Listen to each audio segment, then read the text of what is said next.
Double the fun this week because we've got a few movies to talk about that are new this week. And then since we were gone last week, we'll go back and talk about a few.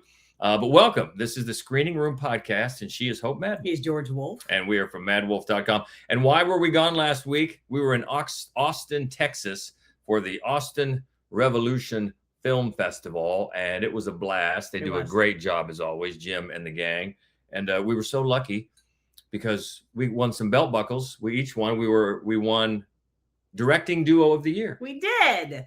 And our film Dracula played there, was nominated for another 5 awards. And so it's all very exciting. It's very exciting. So thank you very much. Yeah, and Dracula is our latest short, so it's still in the festival run. And when it's all done, just like all our other shorts, we'll put them on the YouTube channel. Oh, that's right. And we're excited about this. We think it's the best one. Yes. The best of short our shorts. Yes. So that's a lot of fun. Thank you, everybody at Austin Revolution. That was a blast. And while we were there, we took our first ride in a driverless car. We didn't mean to. Ordered an Uber, and they sent us. It's called a Waymo. Yeah. All over Austin, Texas, probably other cities too. Hasn't reached Columbus, Ohio yet, but we took it, and it was pretty crazy. Yeah, we lived. Yeah, we lived. But so that's why we weren't here last week. But we're back with some new ones in the theater to talk about, and we might as well start with one that is the latest of probably the most covered character in film, and that's Dracula. First up, when a 15th century prince denounces God after the loss of his wife, he inherits an eternal curse. He becomes Dracula. Condemned to wander the centuries, he defies fate and death, guided by a single hope to be reunited with his lost love, Dracula. So, if you're familiar with the novel Dracula, you know that synopsis does not describe the novel. There is, in fact, no Elizabetha. There is no Vlad. There's no long lost love. There's no I crossed oceans of time for you. That's all Francis Ford Coppola. And that's one of the things about, this is Luc Besson's new film, Dracula, is that while there are some new ideas, it kind of does away with most of the novel. It keeps most of Bram Stoker's film, and then it comes up, Coppola's film, and then it comes up with some new ideas. So, we have the Crusades beginning where Vlad is fighting for God, and God doesn't save Elizabetha. And Vlad is played by Caleb Landry Jones. We love him. We love him. And Elizabetha, and eventually Mina, is played by Zoe Blue, who is, as you will know immediately, Rosanna Arquette's daughter. We were both like, God, that girl looks just like Rosanna Arquette. Well, there's a reason. And again, massive Caleb Landry Jones fans. He's great. Massive. He's wonderful. But when it comes to the moment where he curses God for taking Elizabetha from him, you cannot help but compare it to Gary Oldman, and he just comes up short. He just does. As most people would. You just would. Why do that? Yeah, it's tough. And it's not an outright remake of Francis Ford Coppola's movie. It just, there's so much territory that it covers that is not in the original book. So you immediately start drawing comparisons because that's where it showed up first. Yeah. Was in Coppola's movie. Yeah. And it really becomes, and I think in some areas I've seen it have more of a title than just Dracula. I don't know if it was originally something about like a love story. Dracula, a love story, because that's what it turns into, and enough that it's really hard to call it an outright horror movie because there's not a whole lot of blood or there's nothing scary. Very gothic, very very love story. And a also lot of dancing. Strangely comedic, and I think not in a great way. And also, it's not the action that you associate with a Luc Besson film. No. The sort of new territory is that instead of going to London, he goes to Paris. That is where he finds Mina. And when he's there is no Van Helsing, no Lucy, no Renfield, no Demeter, right? But there, Christoph Waltz plays a priest whose order has been searching for Dracula and sort of covering vampires for 400 years, which is an interesting idea and certainly a new idea given the Dracula lore. But Christoph Waltz, and who doesn't love him? We love him. He's really just phoning it in. Yeah, and it's interesting because we just saw him in Frankenstein doing much the same thing, an added sidebar to a legendary monster. And especially in contrast with that film, it feels like he's he's phoning it a little bit. And Yeah. and you're right. I love Christoph Waltz. Yeah. Heck, you know, 2 Oscars. Heck yeah. Yeah. But he just seems a little bit disinterested. Yeah. And it just adds to the whole feeling that the film is just spinning its wheels. And I'm not really sure what the impetus was to try to make it his own film. Right. Because like you said, it borrows so much from Coppola. And then I think the main thing, and this is silly to say, but the main thing that stands out to me that's new is the little CGI gargoyle that they run around. They're like Dracula's helpers. Yeah. And they're silly. Yeah. Just silly to me. And that's where most of the action, the outright action, comes from is these gargoyles. But again, it's more like it's more like a comic relief. Yeah. There is some sword fighting action in Act 3 with Caleb Landry Jones, and that's kind of interesting too. But I mean, you've just waited too long. There's a lot of this movie, an older film called Perfume. There's this weird the way he has this perfume made, and that's how he gets people to do his will. It's nonsensical. It has nothing to do with anything. It's it's a frustrating mess. This movie, and it's really talky, and it's kind of dumb. Some of it reminds me of a music video. Yeah, like this is more apt for a music video than a supposed horror movie, but it's really not. I really wouldn't call it a horror movie at all. And so, disappointed. A fanciful period piece. Yes, exactly. Definitely disappointed in this, even though, Caleb Landry Jones, I'm with you. Yeah. I mean, he's great and has shown such great range. Incredible range. It's just that what he's asked to do. And even the look, there's that famous look of Gary Oldman's Dracula. The Oldman. Yeah, with the updo and all that stuff.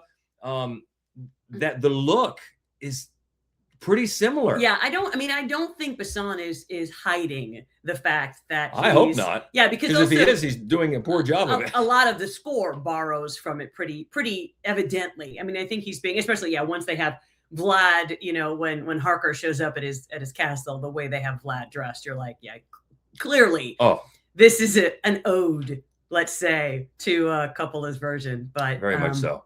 Nah. But it comes up wanting. It does. Yeah, it doesn't really satisfy, I don't think, anybody. Certainly not horror fans. No. I can't see. No. Gothic romance. Well, it's and friends of the couple. The Coppola version is gorgeous. The set design, the music, the costumes, the cast, gorgeous to a one. Yeah. And Oldman is fantastic. Yes. And everybody else is terrible. Yeah, the weak links. We're just gonna say it. The acting is terrible. The weak links, obviously, Winona Ryder and Keanu Reeves are not good in that film. No, They're just and not. Anthony Hopkins isn't good in that film, and we're massive fans of his. Everybody next to Oldman just shrinks. But you're right. There's so much going for it. It looks great. It's a horror movie. Yeah. I've seen it 100 times. Exactly. And I'd watch it again if it was on right now. Yes. And I would not watch this again if it was on right now. No, not at all. So disappointed in that one. And that is Luc Besson's Dracula, which is out in theaters now. A romantic comedy next. Left heartbroken in Rome after a wedding disaster, a stranded groom finds his ruined honeymoon transformed by a determined local and a few meddling travelers, proving that sometimes heartbreak is only the beginning. Solo Mio. Who would have thought that this is the high watermark for this week? Who would have thought? Did not expect to like this as much as I did. Right. Didn't love it, but it exceeded my expectations in taking this formula that we've seen over the last, 20 years or so that I kind of label AARP fantasy romance, and bringing the age down a couple decades, and finding some heart with it. Kevin James stars and he co-writes. Mm-hmm. Co-writes with the filmmakers are the Kinane brothers, the two brothers, Charles and Daniel direct, and then the other two, John and Patrick, write the script with Kevin James. And Kevin James plays a elementary school art teacher who arranges this excursion wedding in Italy with his fiance, who must be making the big bucks because elementary school art teachers aren't having excursion weddings in Italy. But that's part of the formula here. Lots of travel, lots of gorgeous locales. And so he's ghosted at the altar. She never shows up. And then he's there. The packages are paid for, all the day trips, the excursions, the bicycle tours, all this stuff. It's all paid for. So what's he going to do? He's going to go. He's going to go buy his Solo Mio. And then he's the group of tourists and local kids and a very helpful and supportive hotel concierge are all kind of take him under their wing and try to, push him to enjoy his time there.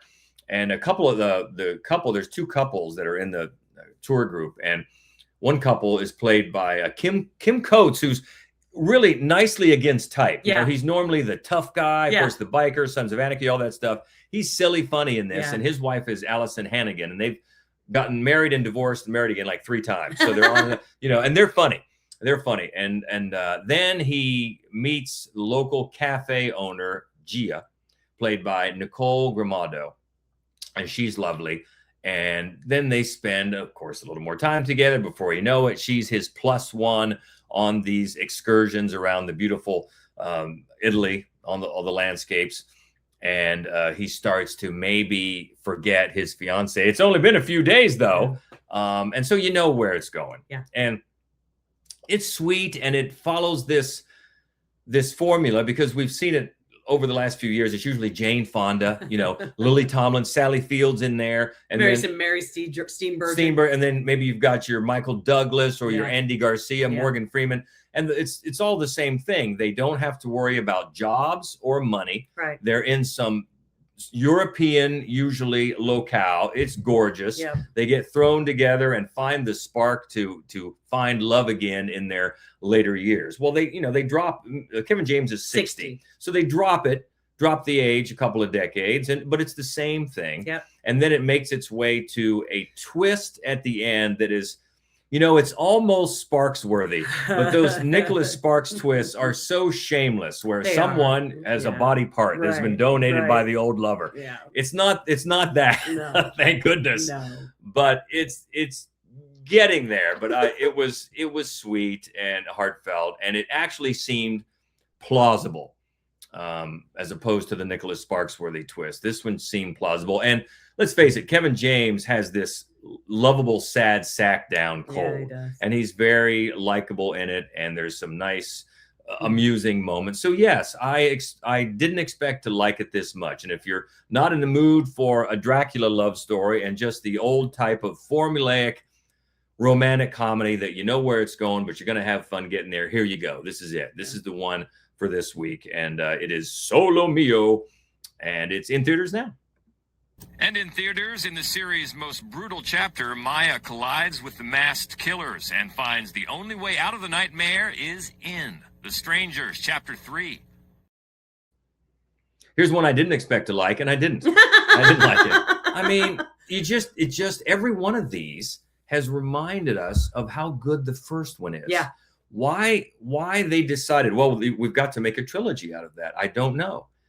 That first one, remember how scary the trailer was? Yeah, Brian Bertino and Liv Tyler. It was scary. It was a scary movie. It was a scary movie. It was a tense movie. Uh-huh. It was a brutal movie. And one of the and spare, one of the most gorgeously frightening trailers that I've seen in a long time. Yeah. And the movie didn't disappoint. It's got that heartbreaking, bit at the end, a bit of bloodshed. Mm-hmm.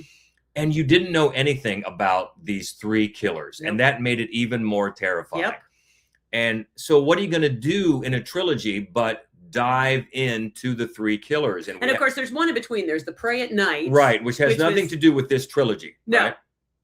Right, which also didn't live up to the first one. But really, it's probably better than these 3. Mm-hmm.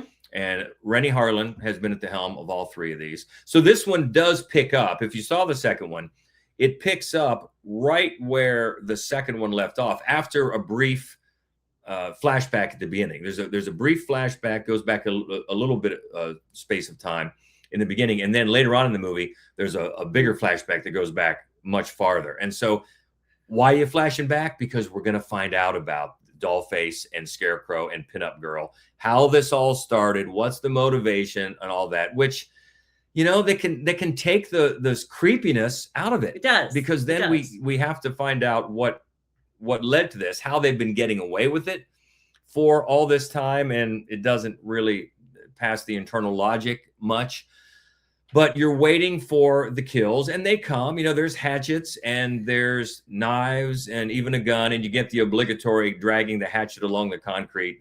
That's a checkoff box we got to do. But it's not scary. No. It's not scary at all, and it's not tense.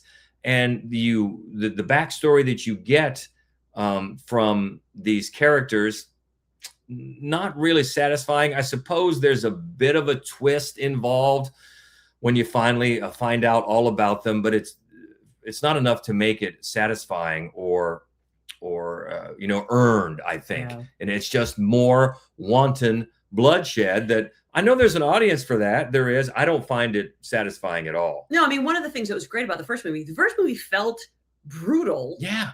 And really terrifying. And it's mostly the cat and mouse that's leading to a brutal finale. Well, this is just like, and it was so contained. You're out there. You really felt the isolation of this couple. And the fact that, yeah, they really are out there alone. There's nobody else around. There are houses out there that are just like that. My grandparents lived in one. So, no, really. I mean, so you could feel it. Okay, this could happen. These three just wander. They just chose you. Chose you because you're isolated. And now we get something that's not as much. They need help. They need how they getting away with it all this time. Yeah. And it just doesn't pass the smell test. It does not. And the kills. It smells bad. Yeah, it smells bad. So the whole trilogy has just been a little perplexing when the original was so good and you had to have 3 movies to dive into the backstory. But it's just, I'd rather have them be mysteries. I'd rather have those 3 just be a mystery. That's made it much bored teams. Man, yeah, exactly. So yeah, disappointing. Yeah. And if you have been a fan, if you've been a fan of the first 2, well, then I Chapters 1 and 2, well, then I suppose this will probably be up your alley, but not up ours at all. And I trust they're done. Like you were saying, they haven't really burned up the box office, so they probably filmed them all at the same time. Yeah, I feel pretty confident they did film them all at the same time, and I think they've all underperformed. So the only reason that the other 2 got released is because they were completed. Probably. But allegedly, there's going to be a series now, so who knows? Based on this still universe, because if they're going to take it to yawn, disappointed. Yeah. Disappointed in The Strangers Chapter 3, and that's in theaters now. Another horror film in theaters next. A misfit group of unwitting high school students stumble upon a cursed object, an ancient Aztec death whistle. They discover that blowing the whistle and the terrifying sound it emits will summon their future deaths to hunt them down. Whistle. How often does this happen? That, 5... You find an ancient Aztec death whistle? Yeah, they do, 5 high school kids come across, name your cursed object. They do something dumb with the cursed object, and then death comes for them one by one. It happens all the time. And if you can't think of any, you'll think of 50 of them while you're watching this movie. You're like, God, this is familiar. And, right away, it makes you think of Final Destination mixed with Talk to Me. Yeah. Also, there's Polaroid. There really are a lot of teenagers find a cursed object. Mm-hmm. There are a lot of those. Mm-hmm. And so this one, Corin Hardy directed it, who did The Nun.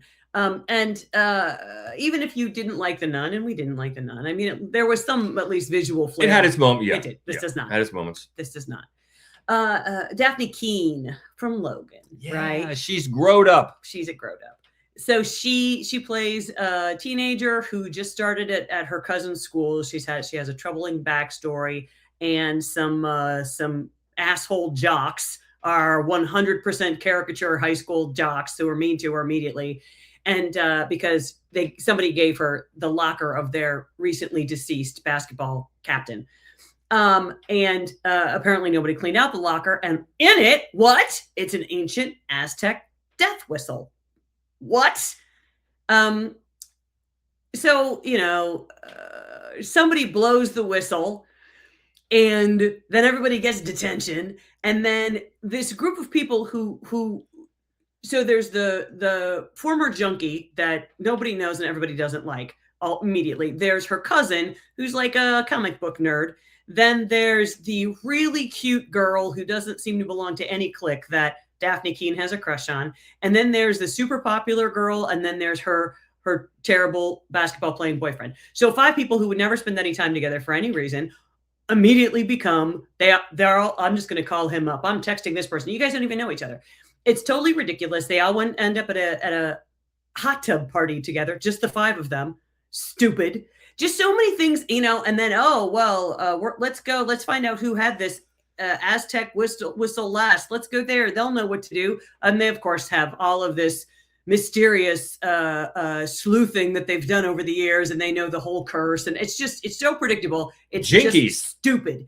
And the performances are weak. I'm going to say this. So they go to this harvest festival, and parts of that are shot really well. There are also a couple of really fun. So not the main basketball player. This is just such a dumb thing to point out.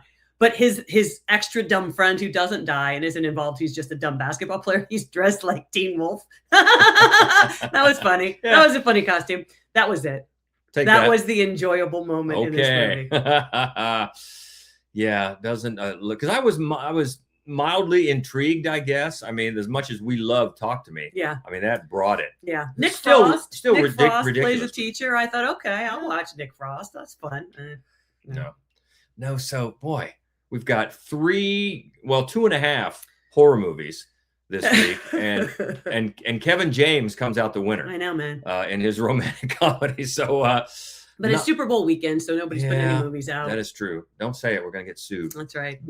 Big game weekend. Next week, there's like 19 movies, although they're all competing with Wuthering Heights, and good luck to you on that. All right, so that's what's new this week. But since we were cavorting in Texas in our driverless Uber with our brand new belt buckles last week, let's hit the ones quickly that we didn't talk about last week.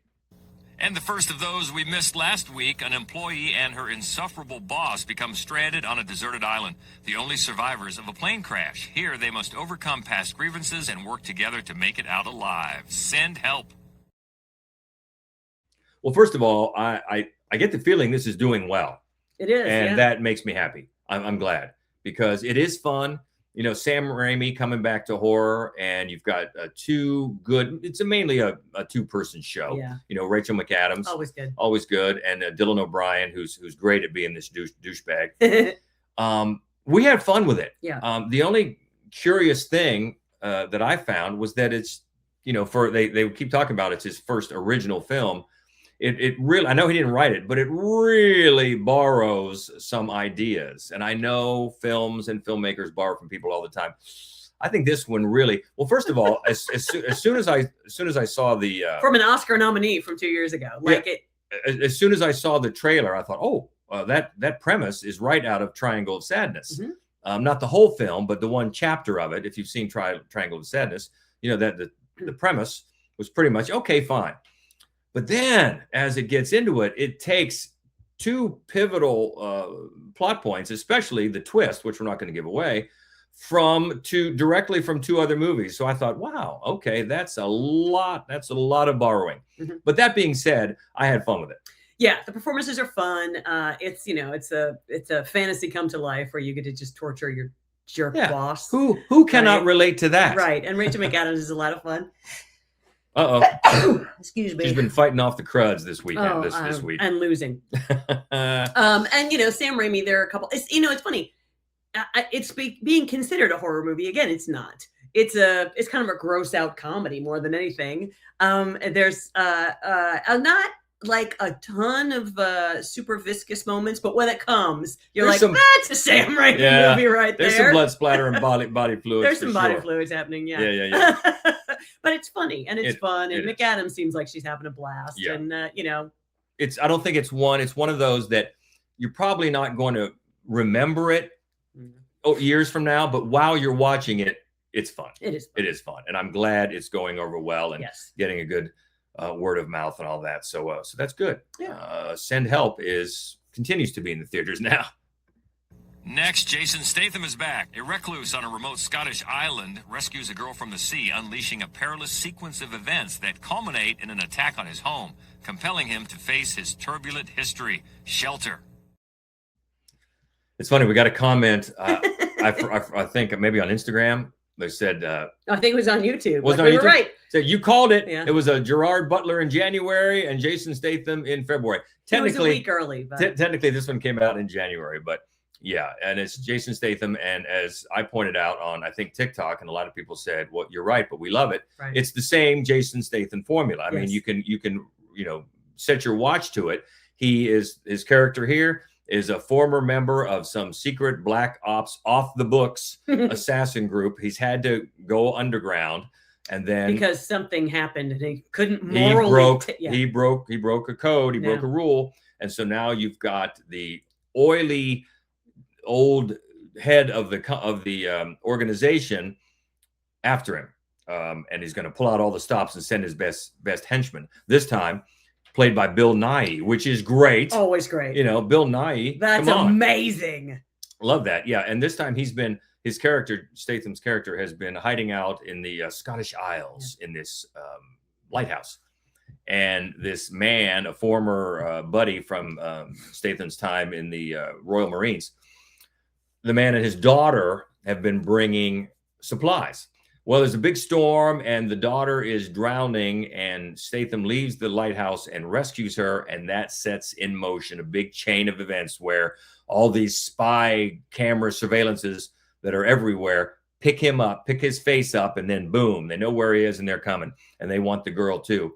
So she's now an orphan. And he's got to take her. And she's played by Bodhi Ray Brethnock. Hope I pronounced that right. From Hamnet. From Hamnet.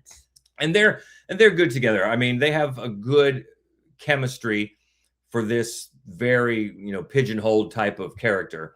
They do well together. And it's better than most of these. It's certainly better than, say, The Beekeeper. That was the last one. I think it was the last one of these. Somebody is going to come on. I love The Beekeeper. Yeah. We know. Well, it's super popular. Yeah. And then the other pigeonholed character or stereotypical character that all these have is a director who is standing in front of screens of surveillance barking orders. Last time I think it was Minnie Driver. Now it's Naomi Ackie. Who's always fun. So more talent. Yeah, great. Yeah, she's also better than this. Yeah. and the director, I'm sorry, I'm forgetting the director. Yeah, Rick Romanwa, who just did the Gerard Butler. He's done the Greenlands, so he knows his way around some action. And there are some sequences here, some nice. He's just hooked his wagon to two guys are going to put out. He's got 2 movies a year in his future now. Yeah. But there are some nice, hand-to-hand combat scenes. Of course, you're going to get that with Jason Statham. But I think they're choreographed pretty well here. So all in all, in this formula. And I know the fans, as they told me on TikTok, that's okay. We love it. Great. I think you'll like this one. I certainly liked it more than most of these. Here's how long we have been covering Jason Statham movies. I mean, since the beginning of Jason Statham movies. I can recall when years ago, whenever I had to cover a Jason Statham movie, I would set my watch to how soon he was shirtless. And that's how long, because Jason Statham, although I'm confident he still looks fine without a shirt, he doesn't do shirtless anymore. That's true. Didn't do shirtless in this one. He did. He used to. Yeah, he did. Blam. But what happened to your shirt?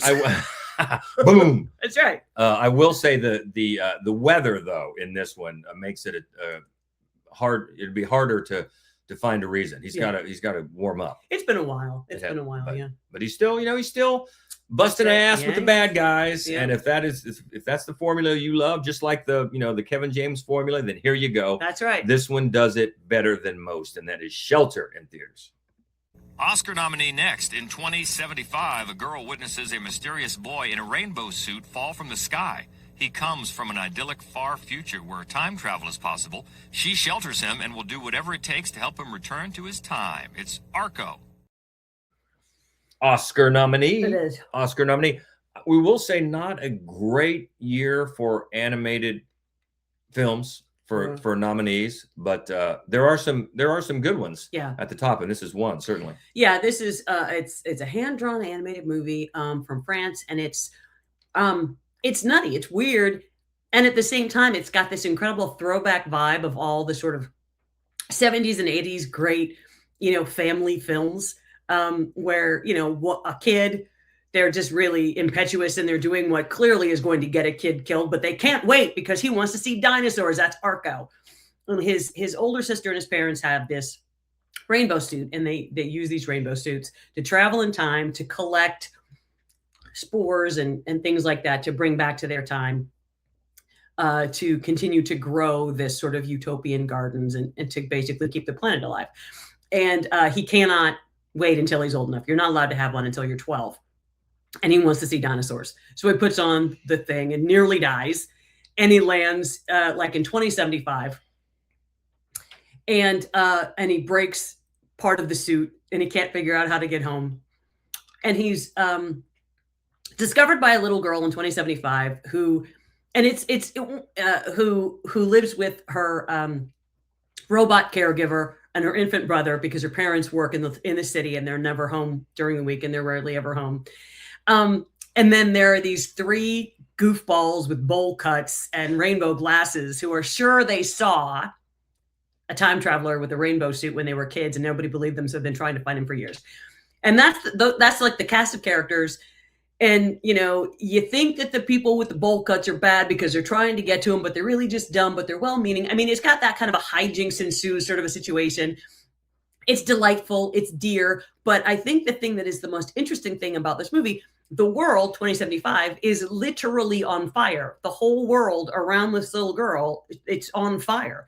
And it's coming for their little town, and that's just how they live. And you know, it's beautiful and it's terrifying, and all of the characters just 100% accept it because that's what they live through now. That's where they live now. And it's the dichotomy of this upbeat, bittersweet, very emotional, lovely children's adventure story, and this incredibly bleak future is just jarring and in its own way just marvelous. I mean, it's not a movie you're going to forget.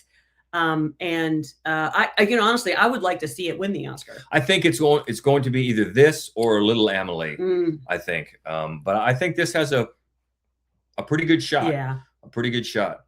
And that is in select theaters. Is it a wide rollout or just select? I think so. I think you'll see it in a lot of places. Well, especially since being Oscar nominated. So that's Arco, and that is in theaters now.